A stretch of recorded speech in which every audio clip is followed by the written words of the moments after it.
በኢትዮጵያ ልማት ዘላቂ ሰላምና ዲሞክራሲን ኦን ለማድረግ የተያዙ ሀገራዊ ግቦች እንዲሳኩ ህዝቡን በንቅናቄ የማሳተፍ ስራዎች ሊጠናከሩ እንደሚገባ በምክትል ጠቅላይ ሚኒስትር ማዕረግ የዲሞክራሲ ስርዓት ግንባታ ማስተባበሪያ ማዕከል ኃላፊና የብልጽግና ፓርቲ ምክትል ፕሬዝዳንት አደም ፋራ ገለጹ። የብልጽግና ፓርቲ የ2018 በጀት ዓመት አንደኛ ሩብ ዓመት በህዝብ ንቅናቄና የፓርቲ ስራዎች አፈጻጸም ላይ ውይይት አካሂዷል። ዘገባው የኢዜአ ነው። ጌታቸው ገደፋው ያቀርበዋል።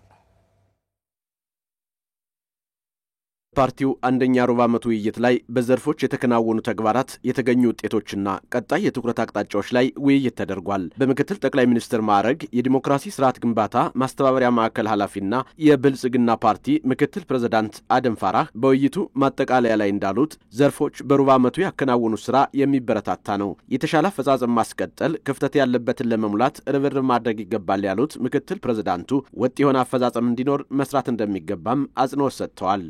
ቅዶቻችንን በውጤታማነት ከመፈጸም አኳያ ከአመራሩ ከአባሉ ከሚጠበቀው ኃላፊነት አኳያ ደግሞ ያው አቅም የሚገነቡ ስራዎችን በየጊዜው መስራት መቻል አለብን። ከግንባታ አኳያ አንደኛው ወርሃዊ ውይይት ሊኖረን ይገባል። ቢያንስ በወር አንድ ጊዜ አመራሩን አባሉን ኢንጌጅ ልናደርገው ይገባል ነው የተግባባን። ለዚህ ደግሞ በአማካይ በየሁለት ወሩ አንድ ጊዜ ከዚህ በሚወርድ ሰነድ ላይ መላው አመራርና አባል እንዲወያይ እናደርጋለን። በየሁለት ወሩ ደግሞ በክልል ደረጃ ከስልጣና ጋር በተያያዘ በየአመቱ መላውን አመራር አባል የማሰልጠን ባህል እየገነባን ነው። እስከ ታች ድረስ የሚወርድ ይሆናል። ያንን በዲሲፕሊን ማስፈጸም መቻል አለበት።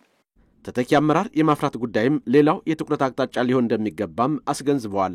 ሰላም፣ ዲሞክራሲና ልማትን ለማረጋገጥ የሚያስችሉ ምቹ የፖለቲካ ሁኔታ መፍጠር ይጠበቃል ያሉት አቶ አደም ህዝቡን በንቅናቄ በስፋት በማሳተፍ ለግቡ ስኬት ልንረባረብ ይገባል ብለዋል። ከአገልግሎት አሰጣጥ አኳያም የህዝብን እርካታ የሚጨምሩ አገልግሎቶች ተደራሽ ማድረግ ላይ ይበልጥ መስራት እንደሚገባ አመልክተው የመልካም አስተዳደር ችግሮች መፍትሄ እንዲያገኙ በአጽንኦት መስራት እንደሚገባም አስገንዝበዋል። ለሰላም፣ ለልማት፣ ለመልካም አስተዳደር፣ ለዲሞክራሲ ስርዓት ግንባታ ስራዎቻችን እቅዶቻችን ምቹ ፖለቲካዊ ሁኔታ መፍጠር የልማት ስራውን በቀጥታ አቅዶ የሚፈጽመው መንግስታዊ አካል አለ። የሰላምና ጸጥታ ስራን ከሌላው ጋር አቀናጅቶ መስራት ይጠይቃል። ኦፕሬሽናል ስራዎችን ግን የሚሰራ አካል አለ። መልካም አስተዳደር ከማስፈን አኳያም የሚመለከታቸው አካላት አሉ።